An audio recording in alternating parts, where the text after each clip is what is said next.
Bienvenidos al primer módulo del curso de especialista en protección de datos personales y privacidad de la Universidad de Murcia. Primer módulo que tiene por objeto abordar el estudio de conceptos jurídicos básicos,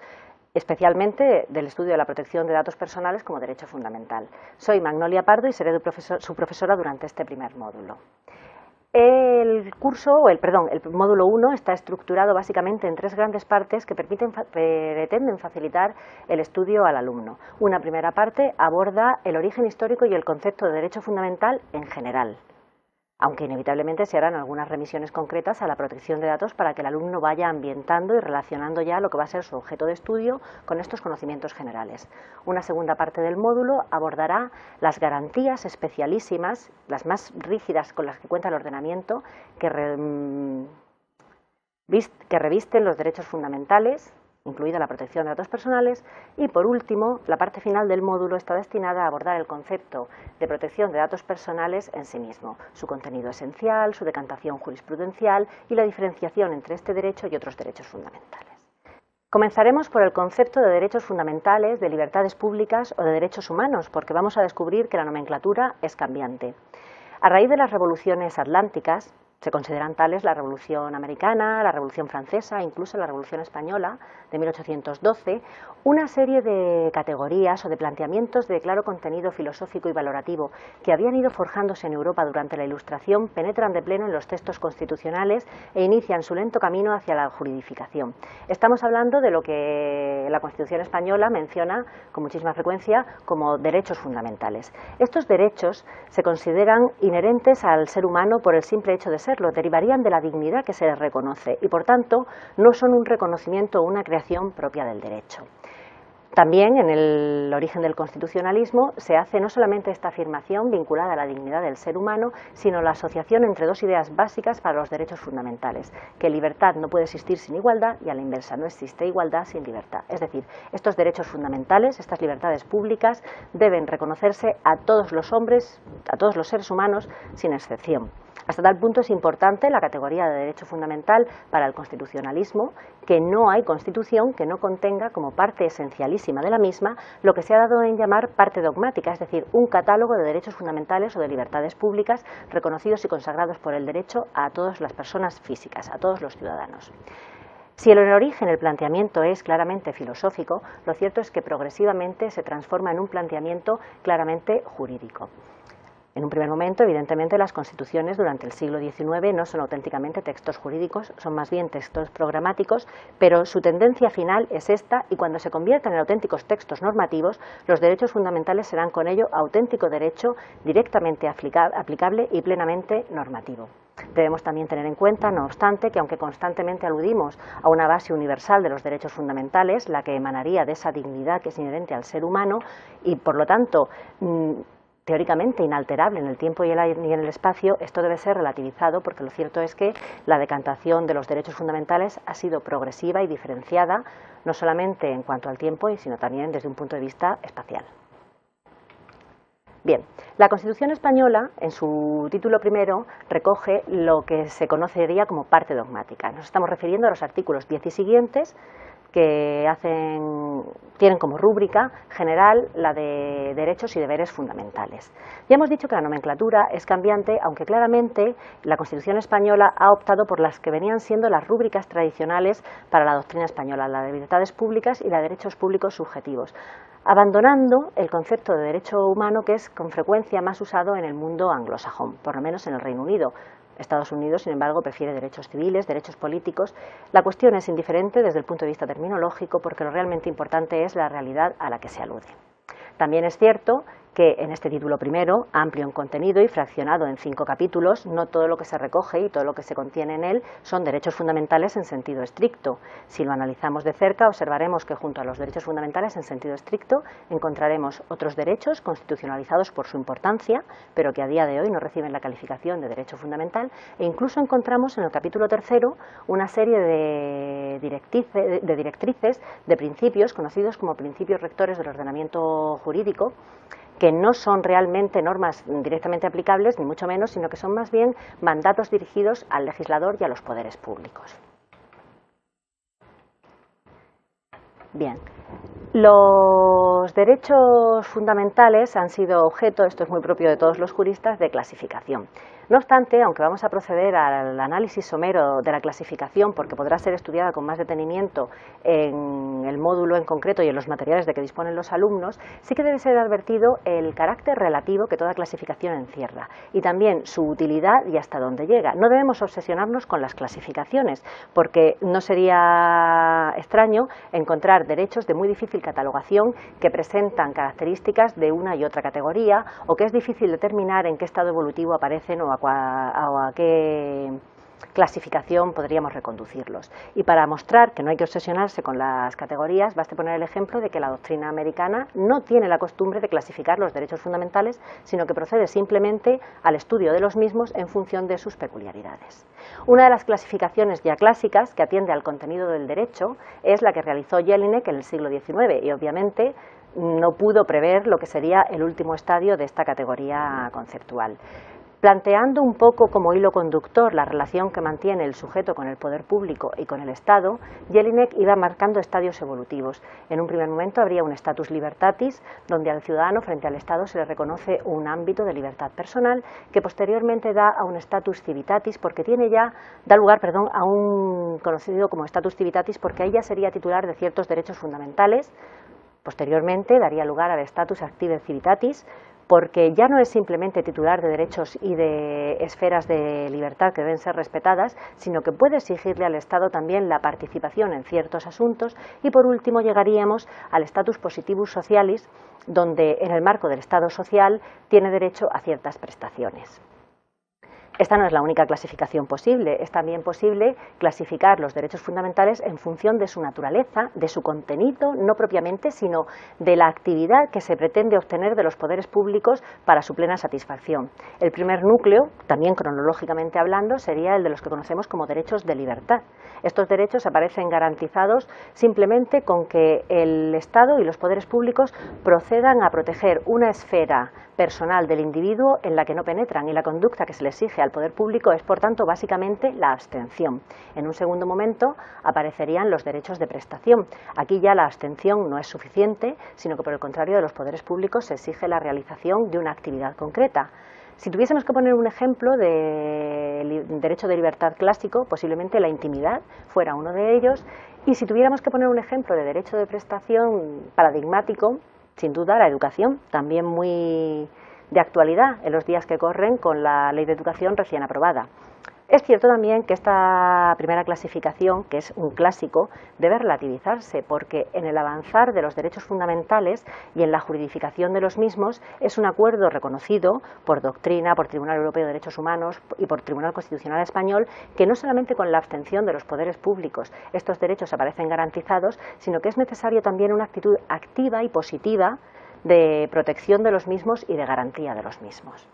Y baste por ver, por ejemplo, pensar en la libertad de expresión. No es suficiente simplemente con abstenerse, los poderes públicos deben adoptar una conducta positiva para lograr la misma.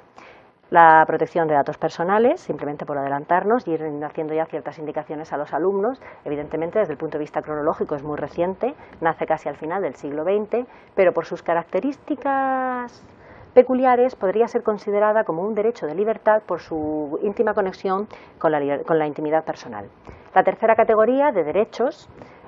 que suscita también grandes dudas y debates muy enconados a la doctrina, es la conocida como derechos de configuración legal, porque en ellos se pretende de los poderes públicos una actuación muy concreta. No serían ni derechos de libertad propiamente ni derechos de prestación, aunque el Estado está obligado a actuar. Son derechos en los que la simple consagración del mismo en el texto constitucional no es suficiente y hace falta un posterior desarrollo legislativo para fijar las condiciones en las que el derecho puede ser ejercido. El ejemplo paradigmático es, por ejemplo, la participación en asuntos políticos. No debe confundirnos tampoco la lacónica consagración constitucional que suele acompañar a estos derechos fundamentales. Si hacemos un repaso por los artículos 10 y siguientes, y muy especialmente por los artículos 14 y siguientes, por el capítulo segundo del título primero, especialmente la sección primera, veremos que la consagración de estos derechos en términos constitucionales es casi de mera enunciado. Se reconoce el derecho al honor, se consagra la libertad religiosa, se reconoce la libertad de expresión, la intimidad y poco más se dice si acaso la menciona algún límite. Pese a esta brevedad en la consagración, el texto constitucional incluye ya plenamente protegido lo que se conoce como contenido esencial del derecho fundamental, un haz de facultades irrenunciables para el mismo si queremos proteger su existencia. Los derechos fundamentales, ya lo dijimos, pero volvemos a insistir, no son principios programáticos, sino que son origen inmediato de derechos y obligaciones, y es un primer núcleo normativo de aplicación directa. No es necesario, por tanto, como sí que era en el 19, el desarrollo por parte del legislador. Es más, el legislador está vinculado al contenido esencial consagrado en la Constitución.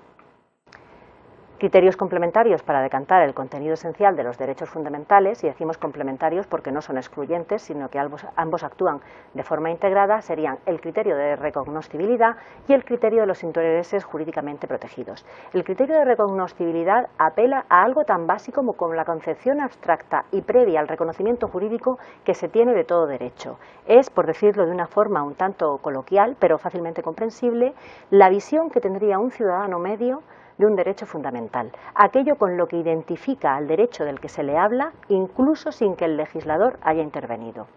Y el criterio de los intereses jurídicamente protegidos, realmente hábil a la hora de saber si el contenido esencial está siendo protegido, nos pone en contacto con aquellos intereses para cuya protección el derecho es concebido. El contenido esencial quedará seriamente dañado si, pese al reconocimiento del derecho en el orden constitucional y en el ordenamiento jurídico en general, éste no consigue satisfacer los intereses que protege. Posiblemente el aspecto más relevante que presentan los derechos fundamentales en la actualidad, cuestión de extrema complejidad, es el de los límites de los derechos fundamentales y muy especialmente un tipo peculiar de límite, el conocido como conflictos entre derechos fundamentales. Es tal la preocupación al respecto que tribunales constitucionales de toda Europa están totalmente centrados en la resolución de estos conflictos. Por otro lado, también algo natural si tenemos en cuenta que la tradición jurídica previa ha venido consagrando la existencia de los derechos, decantando su contenido esencial, en parte y en la medida de lo posible, y ahora llega la hora de solventar el tema de los conflictos entre derechos fundamentales. Bien. Nada es absoluto y los derechos fundamentales tampoco lo son, tampoco lo es la protección de datos, y esto es importante destacarlo porque con frecuencia se tiende a pensar solamente en clave protección de datos, especialmente quienes trabajan con ellos, a ignorar que pudieran existir otros derechos fundamentales o incluso otros intereses jurídicos que en caso de conflicto prevalecerían sobre la protección de datos, haciendo inoperante toda la normativa relativa al respecto. Bien, los límites de los derechos fundamentales pueden ser en un primer lugar de dos tipos, internos y externos. Los límites internos tienen mucho que ver con la definición del derecho, con aquello que nos permite en el fondo reconocerlo como tal y no como un fenómeno totalmente diferente. Los límites externos no serían ya una cuestión de delimitación o una cuestión propiamente intrínseca al derecho, sino que estaríamos hablando de derechos, bienes, intereses o barreras externas en su existencia al derecho en sí. Y estos, a su vez, pueden ser de una doble naturaleza, pueden ser implícitos o explícitos o expresos. Los implícitos no suelen estar bien vistos por los tribunales constitucionales ni tampoco por la doctrina, que en este sentido son realmente reticentes o más bien cautos a la hora de decantarlos. La jurisprudencia de nuestro Tribunal Constitucional en concreto es clara al respecto desde las primeras décadas de su existencia. Existen límites implícitos a los derechos fundamentales, pero deben ser en todo caso totalmente justificados, razonables, proporcionados y encontrar siempre un fundamento en el orden constitucional. Los límites expresos son aquellos expresamente aludidos por la propia Constitución. No es infrecuente la mención a los mismos si reparamos en que, por ejemplo, cuando se habla de la libertad religiosa en el artículo 16, automáticamente se señala como límite el orden público, o cuando se habla de la libertad de expresión en el artículo 20, se tiene mucho cuidado en indicar que es un límite de la libertad de expresión, no ya solamente otros derechos fundamentales como la intimidad o el honor de las personas físicas, sino que también son límites, por ejemplo, la protección de la infancia y de la juventud. Y en este sentido, piénsese, por ejemplo, en las innumerables limitaciones que presenta una modalidad peculiar de libertad de expresión, de discurso híbrido, la conocida como libertad de expresión publicitaria o discurso publicitario, cuando de protección de menores se trata.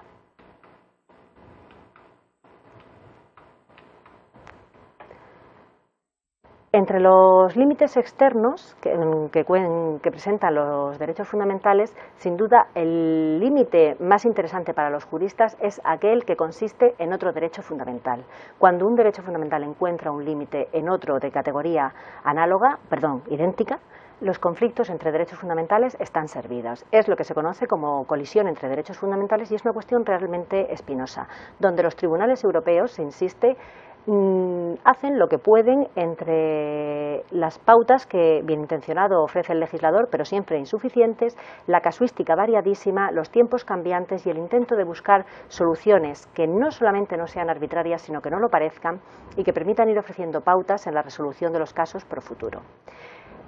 No puede alegarse en ningún caso que los conflictos entre derechos fundamentales se puedan solucionar alegando la superioridad de un derecho fundamental frente a otro. Teóricamente, todos los derechos fundamentales presentan la misma jerarquía y la solución a los conflictos debe provenir de criterios alternativos. Dicho esto, es cierto que, aunque teóricamente no existe jerarquía, hay, al menos en nuestra tradición, unos derechos fundamentales que sí que cuentan con una cierta preferencia, quizá porque la lesión de los mismos es difícilmente reparable: vida e integridad física. Basta observar el Código Penal y las penas establecidas para aquellas conductas que lesionan estos dos derechos fundamentales y contrastarlas con aquellas conductas que lesionan derechos fundamentales como el honor o la intimidad. Dicho esto, no obstante, este criterio está seriamente criticado, cuestionado e incluso en retroceso si pensamos en que se ha empezado a abrir paso tímidamente no solo la despenalización de ciertas conductas próximas a la eutanasia, sino incluso el consentimiento informado y la posible disposición de la vida o legalización de la eutanasia.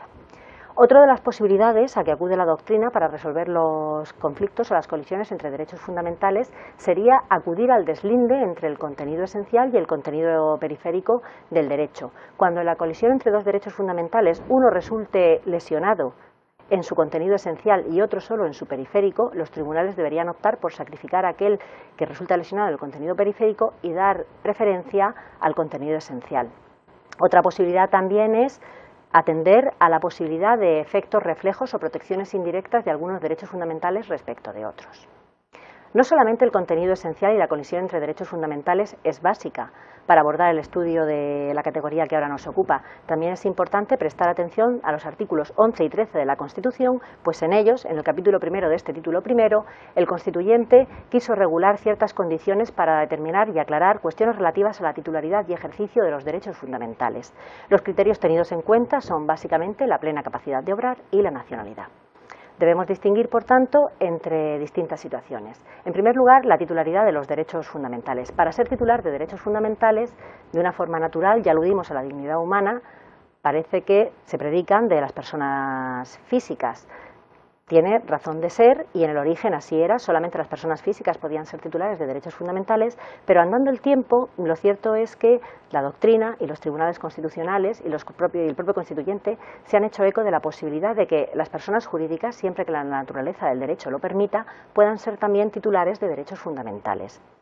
En el caso concreto del derecho que nos ocupa, la protección de datos, adelantamos ya que este no es en concreto un derecho fundamental que se haya reconocido a las personas jurídicas, solamente a las personas físicas, pero no ocurre lo mismo, por ejemplo, con el honor o con la tutela judicial efectiva. Otro criterio para reconocer la titularidad o no de derechos fundamentales es la condición de nacional o extranjero. Puede llamar la atención porque lo cierto es que si los derechos fundamentales son un derivado natural o un corolario natural de la dignidad humana, es evidente que la dignidad humana es predicable tanto del extranjero como del nacional. Sin embargo, en los orígenes, los derechos fundamentales reconocidos en los textos constitucionales se reconocían en sentido estricto solamente a los nacionales del Estado que los reconocía. Andando el tiempo, estos criterios también se han visto cuestionados y supone un avance reconocer un núcleo irreductible también a extranjeros: intimidad, vida, integridad. No obstante, en la legislación sobre extranjería puede comprobarse que otros derechos, sin embargo, aparecen restringidos. El ejemplo paradigmático es la participación en asuntos políticos de ámbito nacional. Debe también tenerse en cuenta que en ocasiones no es simplemente la condición de nacional o extranjero la que resulta relevante. Hay un tipo peculiar de extranjeros que aparecen totalmente equiparados o casi totalmente equiparados a los nacionales españoles. Piénsese, por ejemplo, en otros nacionales de Estados miembros de la Unión Europea. Y también debe distinguirse entre el ordenamiento así lo hace y según qué derecho será lícito o no. Se distingue entre extranjeros que están en situación legal o en situación ilegal. Cuestión distinta de la titularidad, y afecta ya no a esta, sino al ejercicio de la misma, es la plena capacidad de obrar. En principio, para poder ejercitar válidamente un derecho, es una cuestión básica de todo ordenamiento jurídico, aceptada sin problemas, que se debe disponer de plena capacidad de obrar. Plena capacidad de obrar que en nuestro ordenamiento se adquiere con los 18 años. No obstante, es posible que, pasada esa barrera temporal, la persona se encuentre en una situación de incapacidad para gobernarse a sí misma, o que estemos hablando de un menor que no ha alcanzado esa mayoría de edad. Aquí encontramos un problema peculiar. Los derechos fundamentales son derechos personalísimos y, por tanto, no admiten la representación o el ejercicio por sustitución. Afirmar esto categóricamente y hasta sus últimas consecuencias sería gravísimo, porque supone privar del ejercicio, incluso a través de representantes, a menores y a incapaces. Y esto, pensado en un principio para protegerlos, podría acabar volviéndose en su contra. Pensemos en una operación que afecta a la integridad física necesaria para salvar la vida de un menor. De no poder ser autorizada por padres o tutores, evidentemente la vida y la salud del menor correrían serio peligro. Por ello, para flexibilizar las consecuencias naturales de esta afirmación tajante, el constituyente, no, pero sí el Tribunal Constitucional, en clara consonancia con lo establecido en el Código Civil, afirma que en el caso de los derechos fundamentales, como derechos personalísimos que son, estos podrán ser ejercitados siempre que se disponga de la madurez suficiente para hacerlo adecuadamente. Este criterio de la madurez, en pura lógica, es impecable, pero sin embargo ofrece alguna que otra duda práctica y muchos problemas a la hora de saber y de poder apreciar en ocasiones con claridad, con certeza e incluso en ocasiones también con la celeridad requerida por el asunto, si el menor o el incapaz cuentan con la capacidad suficiente para el ejercicio de sus derechos fundamentales. El reconocimiento, sin más, y vamos a empezar ya nuestro segundo bloque temático, de los derechos fundamentales en la Constitución no garantiza per se su plena eficacia. Basta con hacer un repaso de la historia constitucional europea del siglo XIX para ver cómo, tras una pomposa y grandilocuente consagración en textos constitucionales de derechos fundamentales, estos eran luego sistemáticamente ignorados, no ya por los poderes públicos cuando actuaban, sino por el propio legislador. Es por ello que, fruto de la experiencia histórica y del avance normativo, se ha revestido a los derechos fundamentales de un buen número de garantías tremendamente sólidas, orientadas a protegerlos y orientadas sobre todo a evitar vulneraciones de los mismos. Las garantías serían de tres tipos, básicamente: garantías normativas, garantías institucionales y garantías jurisdiccionales. El primer tipo de garantía, la garantía normativa, que aparece también recogida en la propia Constitución, nos pone en contacto con el instrumento normativo elegido expresamente por el constituyente para el desarrollo de los derechos fundamentales. En torno a los derechos fundamentales, entendiendo por tal, recordamos, la sección primera del capítulo segundo del título primero, artículos 14 fuera de sección y artículos 15 y siguientes, el instrumento normativo elegido es la ley orgánica, es decir, pesa sobre ellos una reserva de ley reduplicada, porque no es solamente que la regulación de los derechos fundamentales debe hacerse mediante ley y no mediante reglamento, sino que además se trata de un tipo de ley específica, la ley orgánica, caracterizada por una serie de requisitos formales más rigurosos, entre los que destaca el de necesidad de ser aprobado por mayoría absoluta del Congreso. Con ello también, indudablemente, el constituyente ha venido a subrayar la importancia material de la materia que nos ocupa. Ha querido prolongar en ella, mediante este instrumento más riguroso que exige mayoría cualificada, ha querido resaltar, insistimos, la importancia de esta materia y la necesidad de prolongar sobre ellas el consenso constitucional. La tutela de los derechos fundamentales no solamente se logra mediante la garantía normativa que supone el desarrollo mediante ley orgánica, perfectamente compatible, dicho sea de paso, con la existencia de otras normas jurídicas como leyes ordinarias estatales, leyes de las comunidades autónomas o incluso desarrollo reglamentario, que en todo caso habrán de respetar el contenido de la ley orgánica.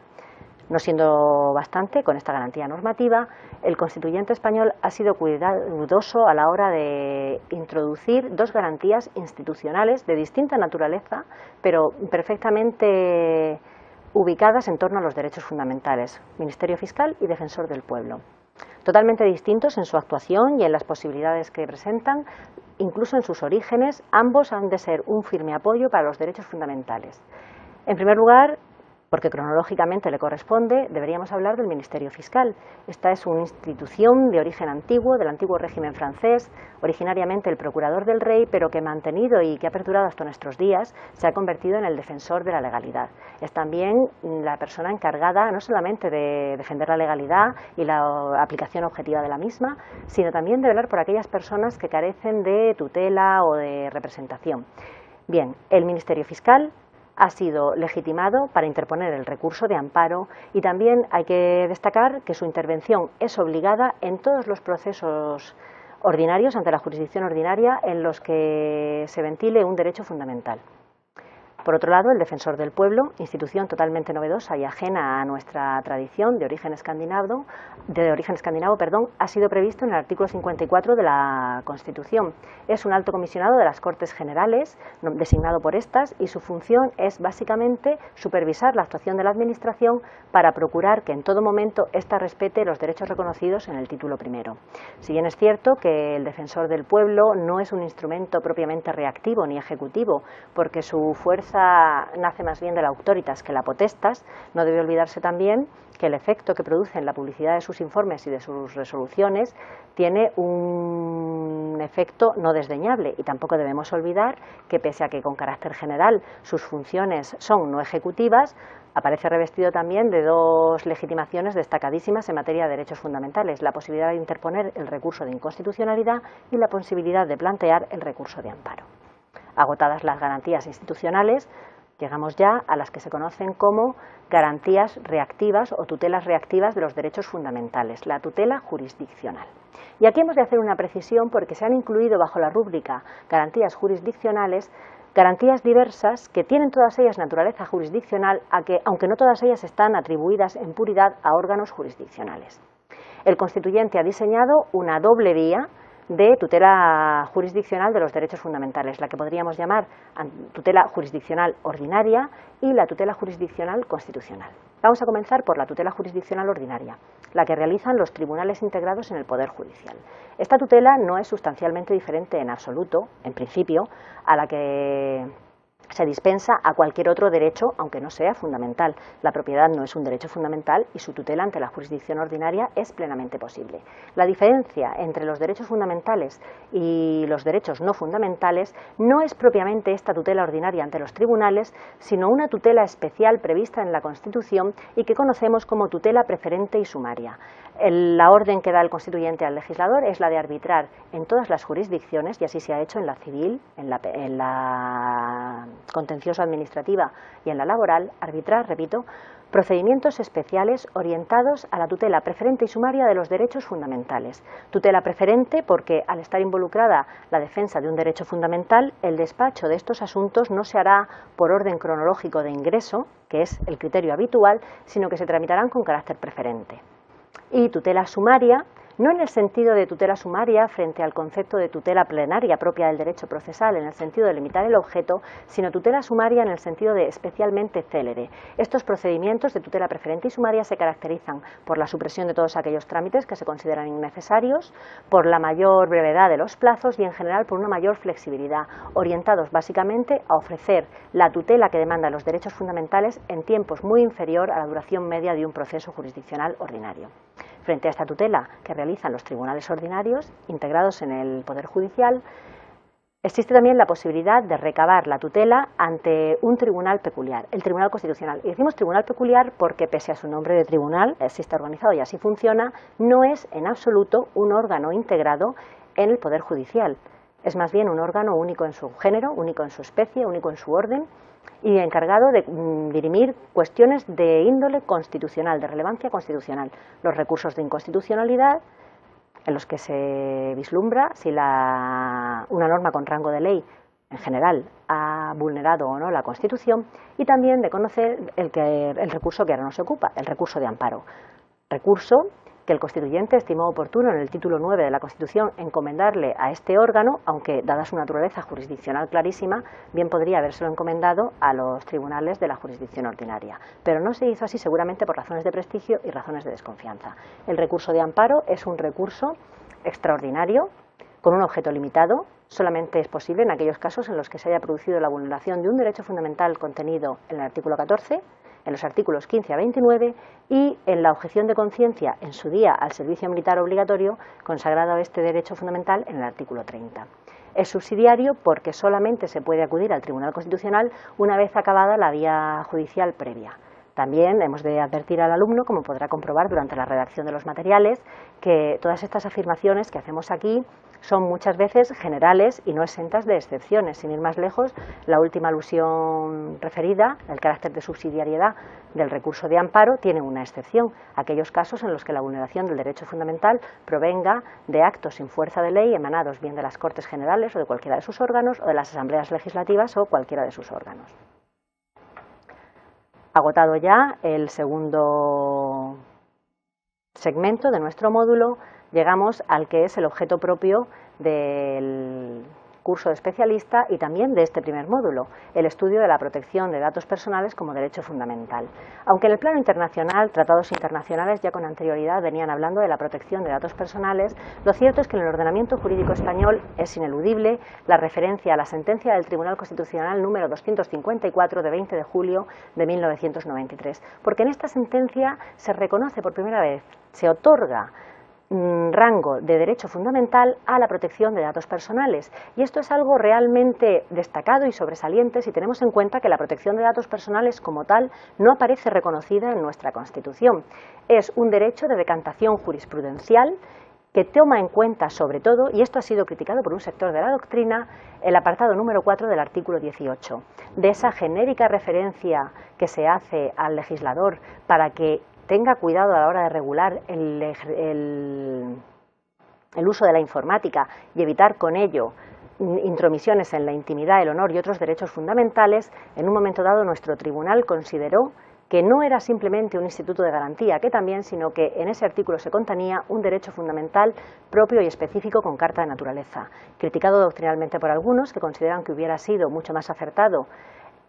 establecer el anclaje en el artículo 10 de nuestra Constitución, cuestiones técnicas aparte, supone un avance doctrinal importante porque una vez decantado un derecho jurisprudencialmente, nada impide que en el futuro otros derechos fundamentales sean decantados.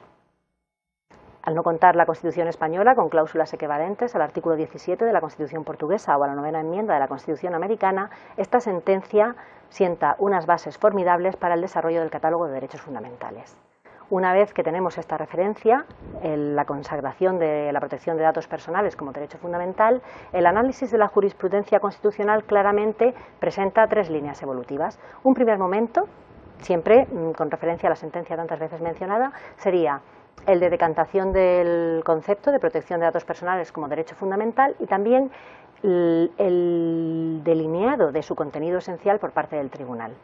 Una vez superada esta primera fase, se iniciaría una segunda fase con las sentencias número 290 y 292 dictadas en el año 2000, donde la preocupación es ya otra. Ahora la preocupación es enjuiciar a la luz de la Constitución la normativa de desarrollo de la protección de datos personales, declarando en este caso, como se hizo, la inconstitucionalidad de algunos artículos de la Ley Orgánica de Protección de Datos. Y por último, una tercera fase en la que estamos plenamente inmersos, como no podía ser de otro modo, que afecta ya a la resolución de conflictos de derechos fundamentales, es decir, al Constitucional están llegando y ha comenzado a resolver conflictos entre protección de datos y otros derechos fundamentales. Quizá el más relevante y el más frecuente, aunque no el único, sea el caso en que la protección de datos colisiona con la libertad de expresión y la libertad de información, preferentemente, pero debemos insistir en que no es el único. Un caso mucho más forzado, quizá conceptualmente, pero presente, sería el que nos pone en contacto con el caso Tarasov o el caso Owen, donde paradójicamente la colisión surge entre la protección de datos y, si se quiere, la intimidad de un sujeto por un lado y el derecho a la vida y la integridad física de otro sujeto por otro. Mucho ha debatido la doctrina sobre si la protección de datos, dado la hipertrofia normativa que le suele acompañar, es o no es un derecho de configuración legal. Hay opiniones para todos los gustos, pero lo cierto es que esta cuestión tiene una relevancia menor si nos centramos en el hecho de que el contenido esencial de la protección de datos personales aparece ya consagrado en la propia Constitución. La sentencia número 254 de 1993 claramente hizo alusión a su contenido negativo, a esa esfera de abstención que debe respetar el poder público, ese ámbito de libertad en el que el ciudadano no debe verse entrometido ni perturbado por poderes públicos, y también un contenido positivo en el que ya no hay solamente una abstención, sino que se deben ofrecer ciertas conductas. Es lo que se ha conocido en un primer momento, este contenido negativo y positivo, como libertad informática y habeas data, o también, si se quiere, con otra referencia bastante conocida entre la doctrina e incluso entre el público, como derechos ARCO, que hacen clara alusión a la disposición y control que se tiene sobre los datos personales, que tiene, por supuesto, cada sujeto titular de ellos. Estos derechos ARCO serían el acceso a los datos personales que están almacenados y que hacen referencia a nuestras personas, la posibilidad de rectificar dichos datos si son erróneos o equivocados, la posibilidad de solicitar su cancelación y la posibilidad de oponernos al tratamiento. Todos estos derechos aparecen clarísimamente consagrados en la actual normativa sobre protección de datos, en claro desarrollo y cumplimiento de la sentencia original del Tribunal Constitucional. Por supuesto, aunque no lo hemos mencionado, no podemos concluir sin hacer una brevísima mención al principio de consentimiento o voluntariedad en la recogida de datos que impregna toda la normativa de protección de datos, salvo en el caso de ficheros de existencia obligatoria, también plenamente constitucionales por los intereses en juego. Debemos recordar los límites a los derechos fundamentales que caracteriza ciertos ficheros públicos, sobre todo los conocidos como derechos policiales y judiciales, donde la voluntariedad no es la clave de la recogida de datos. Por último, estamos llegando ya al fin del módulo, es necesario distinguir la protección de datos personales de conceptos tremendamente próximos a él, como son el honor, la intimidad y la propia imagen. En ese artículo 18, donde dijimos que en su inciso 4 vio el Tribunal Constitucional un anclaje para configurar la protección de datos personales como un auténtico derecho fundamental, se consagran otros derechos fundamentales de una larguísima tradición: honor, intimidad, propia imagen, inviolabilidad del domicilio y secreto de las comunicaciones. Hay que decir que si ya hemos aludido a la clarísima conexión entre la protección de datos y la intimidad, no es el único derecho que tiene esta vinculación estrecha, casi originaria, con la intimidad. La inviolabilidad del domicilio y el secreto de las comunicaciones son también en los orígenes contenido propio del derecho a la intimidad que, fruto de las continuas intromisiones en que eran objeto por parte de los poderes públicos al hilo de investigaciones fundamentalmente penales, acabaron adquiriendo carta de naturaleza y configurándose como derechos fundamentales independientes, aunque evidentemente la conexión está ahí y continúa. Debe distinguirse la protección de datos del honor, de la intimidad y de la propia imagen, porque es muy frecuente que encontremos que, como resultado indirecto o reflejo de una vulneración de la protección de datos, resulten también vulnerados el honor y la intimidad. Es también posible que resulte vulnerada la propia imagen, y no debemos desdeñar el hecho de que recientemente la imagen ha sido considerada también como dato, contribuyendo más a la confusión. Pero también debemos tener claro que este instituto peculiar, que es la protección de datos, que es al mismo tiempo instituto de garantía de otros derechos fundamentales y derecho fundamental per se, puede producir con su violación o vulneración daños o perjuicios para otros derechos fundamentales que indirectamente se verán lesionados, como puede ser, por ejemplo, la libertad sindical o la libertad religiosa. El contenido del honor y la diferencia respecto a la protección de datos posiblemente sea el más fácil de deslindar, porque el honor es, tanto en su vertiente subjetiva como objetiva, la consagración de la visión y la estima que el sujeto tiene de sí mismo, y también la visión y la estima del que el sujeto disfruta en sociedad. Y aquí conceptualmente la distinción es más sencilla. Entre intimidad y protección de datos, dada la conexión tan íntima, quizá la diferenciación resulte un poco más delicada o más sutil, pero sí que conviene ahora acudir a esa clasificación inicial que mencionábamos, los derechos de pura libertad o mera libertad. La intimidad es un derecho de contenido meramente negativo. Se respeta con que poderes públicos y particulares no se entrometan en esa esfera propia donde el sujeto tiene la capacidad de excluir a terceros con los que no quiere compartir su vida íntima porque considera que no merecen ser conocedores de aquello que le afecta. Y por último, la propia imagen, que hace alusión clara a la representación de nuestra imagen y de nuestra efigie, también puede ser claramente diferenciada, aunque solo sea por su contenido gráfico, de la protección de datos, presentando, eso sí, ciertas complicaciones cuando el dato en cuestión del que hablamos es precisamente la imagen. Es un derecho expansivo, que la protección de datos, ya lo dijimos, que amenaza con diluir otros derechos de larguísima tradición que están siendo abandonados. en su protección incluso penal. Basta con observar el Código Penal en su redacción actual. Frente a, por ejemplo, la protección a ultranza de que disfruta el honor, la intimidad aparece claramente mermada. Y es significativo que en reformas relativamente recientes se ha introducido con una redacción un tanto farragosa un deseo de proteger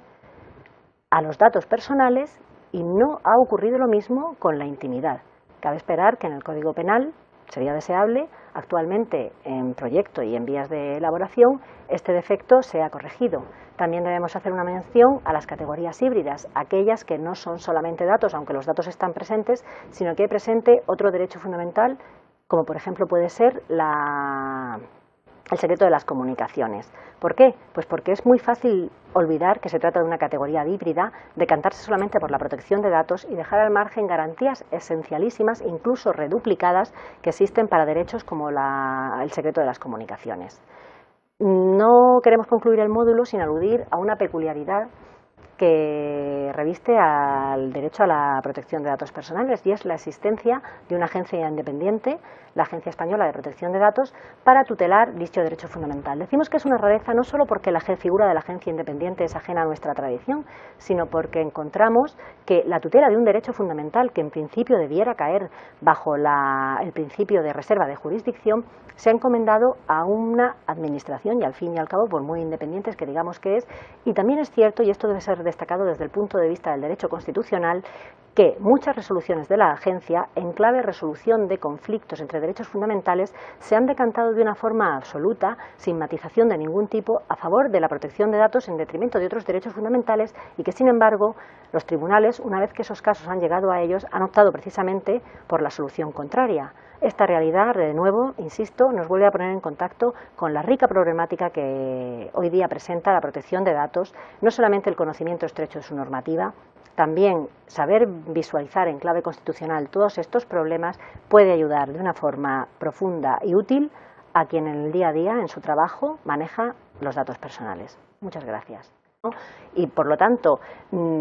teóricamente inalterable en el tiempo y en el espacio, esto debe ser relativizado, porque lo cierto es que la decantación de los derechos fundamentales ha sido progresiva y diferenciada, no solamente en cuanto al tiempo, sino también desde un punto de vista espacial.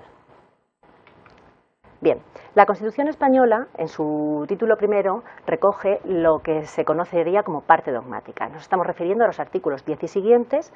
que tienen como rúbrica general la de derechos y deberes fundamentales. Ya hemos dicho que la nomenclatura es cambiante, aunque claramente la Constitución española ha optado por las que venían siendo las rúbricas tradicionales para la doctrina española, la de libertades públicas y la de derechos públicos subjetivos, abandonando el concepto de derecho humano, que es con frecuencia más usado en el mundo anglosajón, por lo menos en el Reino Unido. Estados Unidos, sin embargo, prefiere derechos civiles, derechos políticos. La cuestión es indiferente desde el punto de vista terminológico, porque lo realmente importante es la realidad a la que se alude. También es cierto que en este título primero, amplio en contenido y fraccionado en 5 capítulos, no todo lo que se recoge y todo lo que se contiene en él son derechos fundamentales en sentido estricto. Si lo analizamos de cerca, observaremos que junto a los derechos fundamentales en sentido estricto encontraremos otros derechos constitucionalizados por su importancia, pero que a día de hoy no reciben la calificación de derecho fundamental, e incluso encontramos en el capítulo tercero una serie de directrices, de principios conocidos como principios rectores del ordenamiento jurídico, que no son realmente normas directamente aplicables, ni mucho menos, sino que son más bien mandatos dirigidos al legislador y a los poderes públicos. Bien, los derechos fundamentales han sido objeto, esto es muy propio de todos los juristas, de clasificación. No obstante, aunque vamos a proceder al análisis somero de la clasificación, porque podrá ser estudiada con más detenimiento en el módulo en concreto y en los materiales de que disponen los alumnos, sí que debe ser advertido el carácter relativo que toda clasificación encierra y también su utilidad y hasta dónde llega. No debemos obsesionarnos con las clasificaciones. Bienvenidos al primer módulo del curso de especialista en protección de datos personales y privacidad de la Universidad de Murcia. Primer módulo que tiene por objeto abordar el estudio de conceptos jurídicos básicos, especialmente del estudio de la protección de datos personales como derecho fundamental. Soy Magnolia Pardo y seré su profesora durante este primer módulo. El módulo 1 está estructurado básicamente en tres grandes partes que pretenden facilitar el estudio al alumno. Una primera parte aborda el origen histórico y el concepto de derecho fundamental en general, aunque inevitablemente se harán algunas remisiones concretas a la protección de datos para que el alumno vaya ambientando y relacionando ya lo que va a ser su objeto de estudio con estos conocimientos generales. Una segunda parte del módulo abordará las garantías especialísimas, las más rígidas con las que cuenta el ordenamiento, que revisten los derechos fundamentales, incluida la protección de datos personales, y por último, la parte final del módulo está destinada a abordar el concepto de protección de datos personales en sí mismo. Igualdad y a la inversa, no existe igualdad sin libertad. Es decir, estos derechos fundamentales, estas libertades públicas, deben reconocerse a todos los hombres, a todos los seres humanos, sin excepción. Hasta tal punto es importante la categoría de derecho fundamental para el constitucionalismo, que no hay constitución que no contenga como parte esencialísima de la misma lo que se ha dado en llamar parte dogmática, es decir, un catálogo de derechos fundamentales o de libertades públicas reconocidos y consagrados por el derecho a todas las personas físicas, a todos los ciudadanos. Si en el origen el planteamiento es claramente filosófico, lo cierto es que progresivamente se transforma en un planteamiento claramente jurídico.